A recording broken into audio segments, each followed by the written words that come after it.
Mesdames et messieurs de la presse, je salue votre présence ici et vous exprime le plaisir que je ressens après quelques semaines d'absence d'avoir retrouvé mon pays. Je pensais que mon propos de ce jour porterait sur une note positive d'espoir ramené de mon périple diplomatique euro-américain.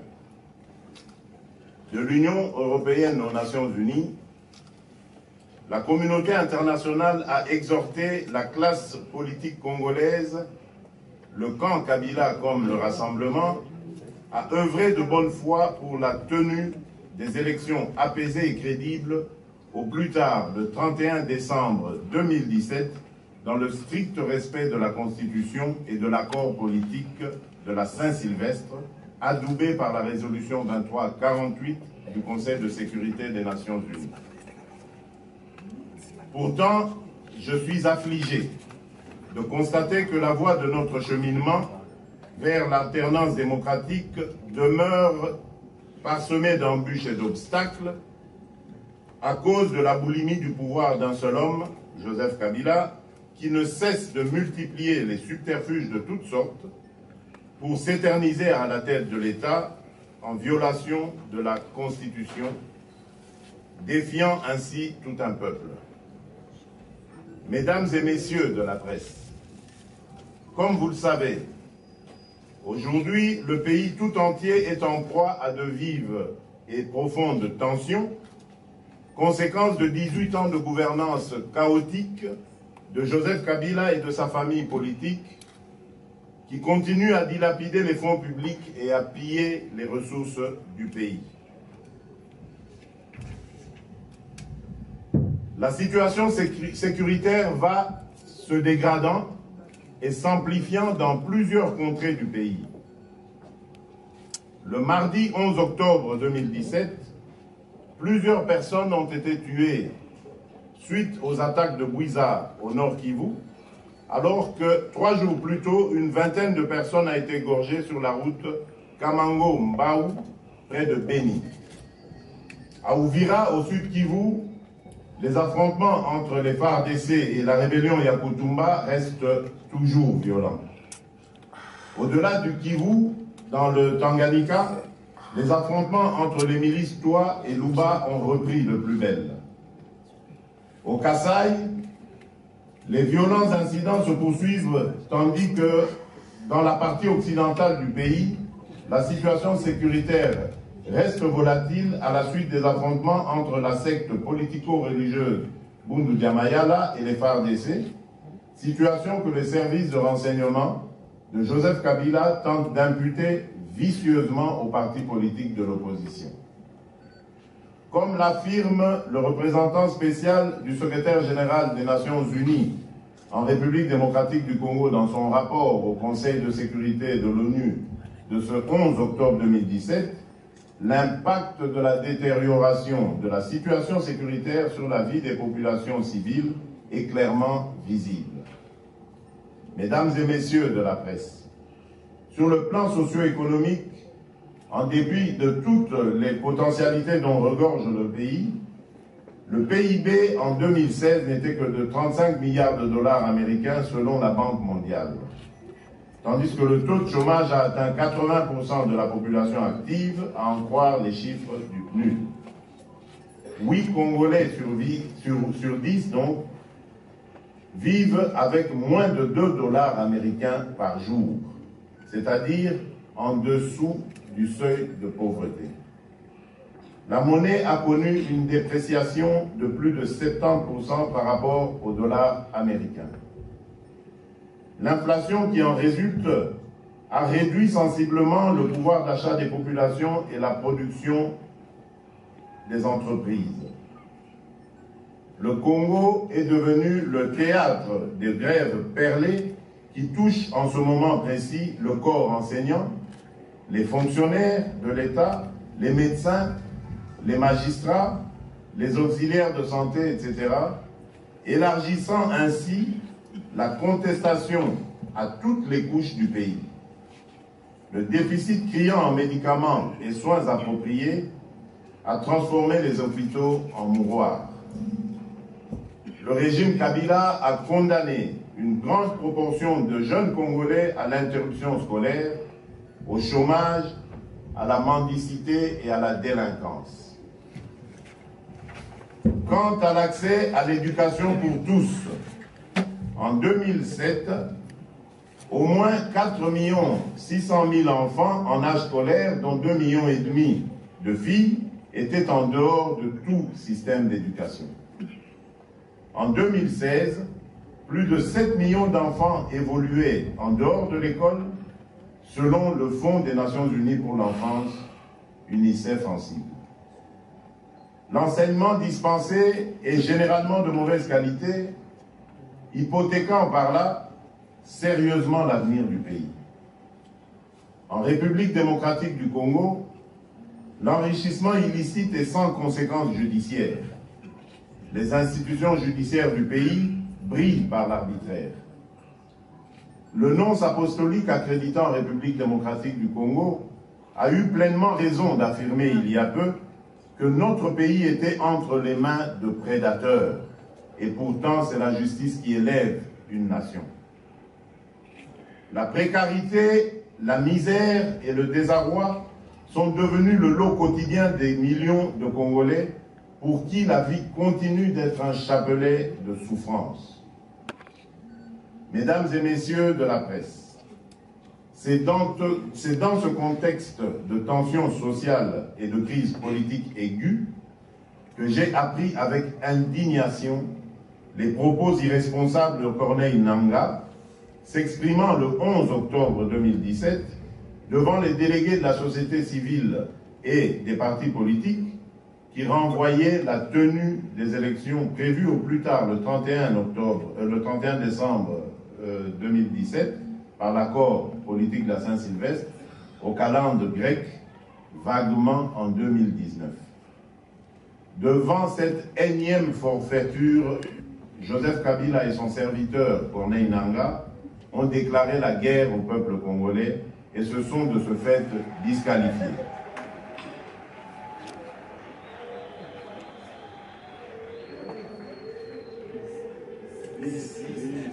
Devant cette énième forfaiture, Joseph Kabila et son serviteur Corneille Nangaa ont déclaré la guerre au peuple congolais et se sont de ce fait disqualifiés. Je tiens solennellement ici à réitérer les résolutions du rassemblement formulées dans sa nouvelle feuille de route approuvée à l'unanimité par les délégués et à son deuxième conclave, à savoir une courte transition sans Joseph Kabila et une CENI recomposée. J'annonce le lancement de la campagne de mobilisation populaire par des visites à nos bases sur terrain à travers le Congo profond. Le calendrier de ces visites vous sera communiqué incessamment. Dans le même temps, le rassemblement entreprend des démarches auprès de la communauté internationale à travers l'ONU pour une implication directe dans l'organisation des élections en République démocratique du Congo. C'est à ce prix, et à ce prix seulement, que le peuple congolais peut espérer avoir droit à un processus électoral apaisé et crédible, ouvrant la voie à la première alternance démocratique dans notre pays. Mesdames et messieurs de la presse, je vous remercie pour votre attention et je me mets à votre disposition pour d'éventuelles questions. Merci. Bientôt, la RDC va commencer de ne pas faire la route des élections avec Kabila. Est-ce que la communauté internationale, de pair, eux parlent aussi de la communauté internationale. Est-ce que la communauté internationale à intervenir sûrement pour en sorte que vous puissiez aller faire les élections sans le président Joseph Kabila. Je vous remercie. Merci, monsieur le journaliste. D'abord, la communauté internationale ne peut pas se substituer à la volonté du souverain primaire, qui est le peuple congolais. Ça, c'est une première chose. La seconde, ce n'est pas par fantaisie que nous avons dit ça. Nous sommes arrivés à cette conclusion pour la simple raison, assez évidente d'ailleurs, que Joseph Kabila, qui normalement, selon la Constitution, ne devrait même plus faire partie du jeu politique, est aujourd'hui l'élément principal de blocage de notre processus politique. Et donc, nous disons, puisque c'est lui qui est l'agent de blocage, c'est lui qu'il faut extirper afin de permettre au processus politique et électoral d'aller de l'avant. Ce n'est que pour cela. Et je crois que nous avons sillonné beaucoup de pays. Nous avons été entendus par beaucoup d'interlocuteurs. Je peux dire, sans peur de me contredire ou d'être contredit, que nous avons été entendus. Aujourd'hui, il n'y a plus personne qui peut encore croire, et avec ce que M. Corneille Nangaa nous a encore étalé hier, qui peut encore croire en la bonne foi de Joseph Kabila d'organiser des élections crédibles dans ce pays. Ça ne fait que renforcer notre position, ça nous apporte de l'eau à notre moulin. M. Joseph Kabila est le responsable numéro 1 de la crise qui sévit actuellement dans notre pays, et donc il doit partir. Seconde question de ce côté, votre ordre de presse, s'il vous plaît. Oui, merci pour la parole accordée. Josué Foutila pour les comptes de Siloï Télévision. Président, où en sommes-nous avec la logique de l'unité de l'opposition pour des actions communes? Puisque vouloir ou pas, on peut compter sur la communauté internationale, mais c'est le peuple congolais qui est le souverain primaire. Où en sommes-nous avec cette logique, l'unité de l'opposition pour des actions communes afin de déboulonner le régime en place? Aidez-moi un peu, la logique était née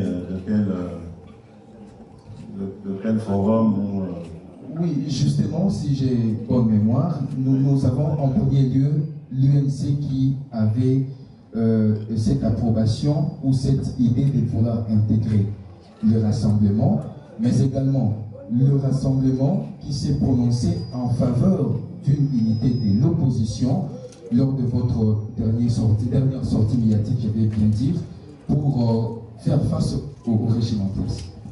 Oui, le rassemblement avait émis un vœu et j'ai été d'ailleurs très heureux de voir, puisque vous parlez de l'UNC, mais il n'y a pas que l'UNC, et le MLC aussi, répondre favorablement à cet appel à l'unité de vue.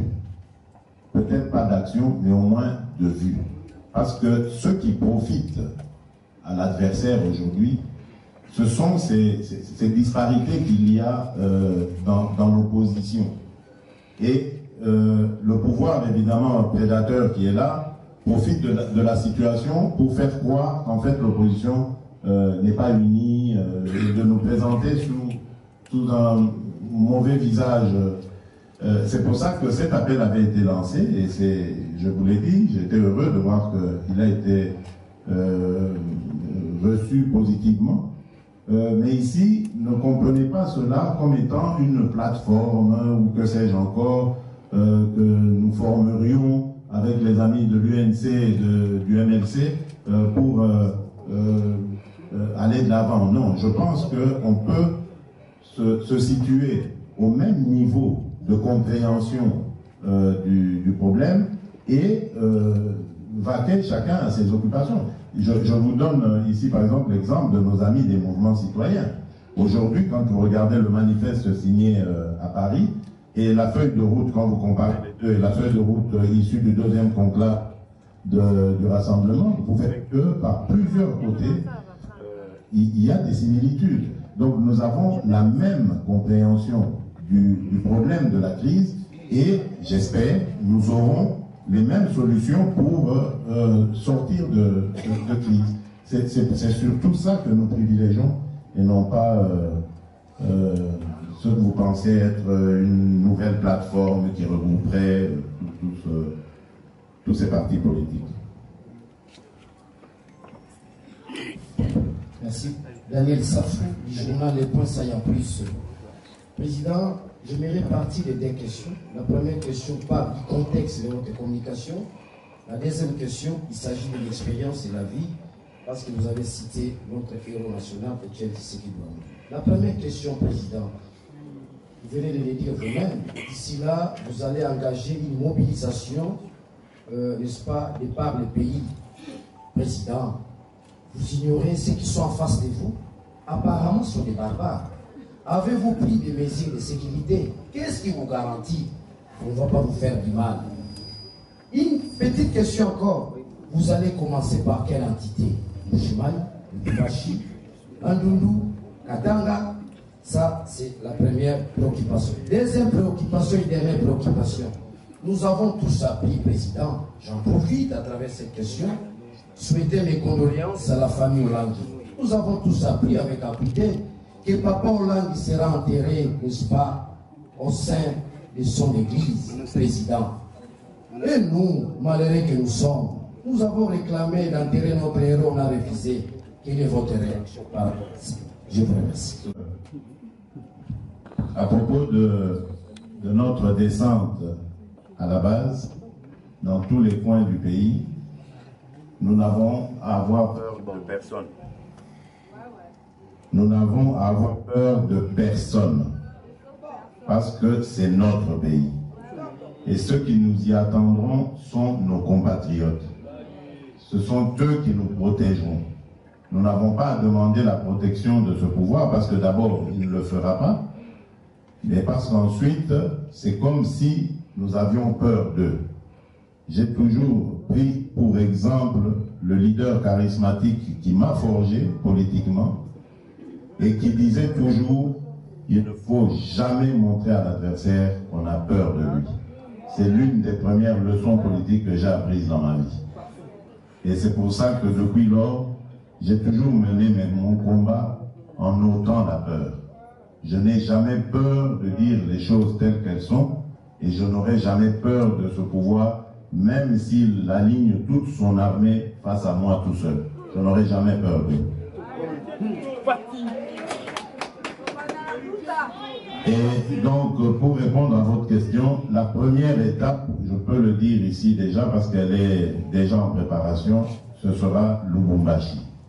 Après Lubumbashi, nous irons consoler nos frères et sœurs du Kasaï qui, comme vous le savez, ont subi les affres de cette dictature de plein fouet en servant justement de prétexte à vouloir faire traîner le processus électoral. Donc, pour des intérêts politiques mesquins, on a fait passer de vie à trépas des centaines de personnes innocentes. Donc ça, il ne faudra jamais l'oublier. Ensuite, nous irons à l'Est parce que là aussi, il se passe des drames, des choses inacceptables.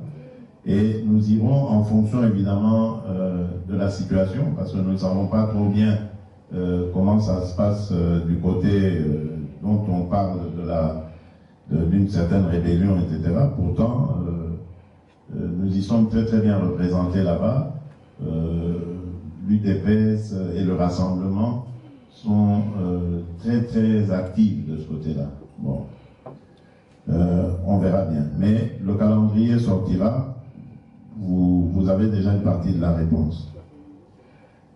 En ce qui concerne le deuxième volet de votre question, je vais commencer aussi à faire comme vous.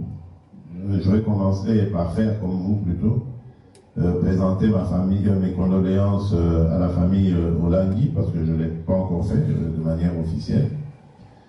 Et vous dire que nous avons aussi eu vent de cette manipulation du pouvoir qui est allé faire croire à la famille Olangi que les combattants de l'UDPS seraient prêts à mettre la ville à feu et à sang si on décidait d'enterrer Papa Olangi à cet endroit-là, qui est désigné par sa famille, à Limete, donc dans son temple. Cela est totalement faux. Je suis certain de ce que je dis. Il n'y a aucun combattant de l'UDPS qui a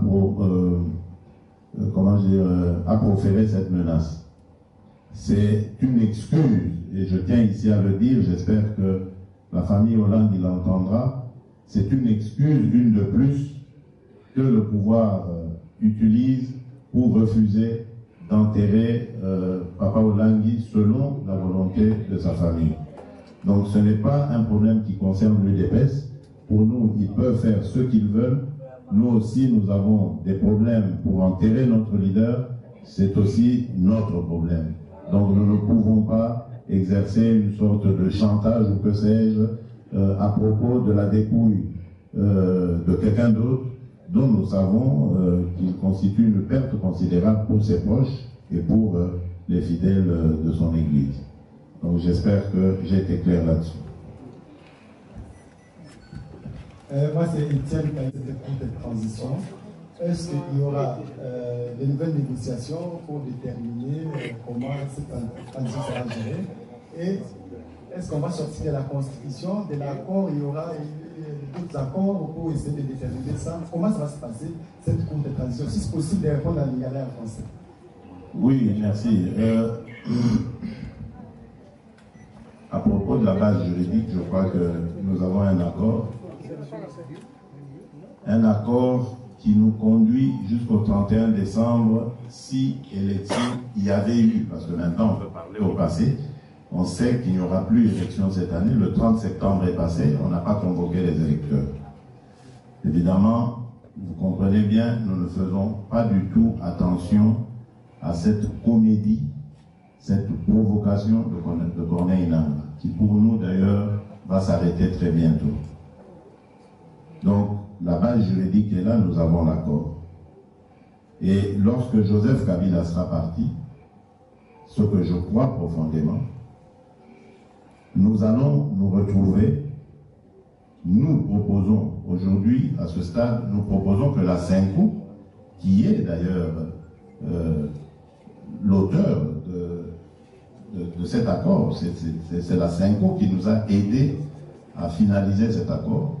Nous souhaitons que la CENCO nous rejoigne alors à ce moment-là avec ses bons offices, toujours avec la classe politique d'une part et la société civile de l'autre, et que nous nous mettions ensemble pour trouver au sein de la société civile une personnalité qui rencontrera le consensus de tout le monde, de tous, parce que je suppose que nous, en étant délégués à ces pourparlers, nous aurons la confiance de ceux que nous représentons. Et donc,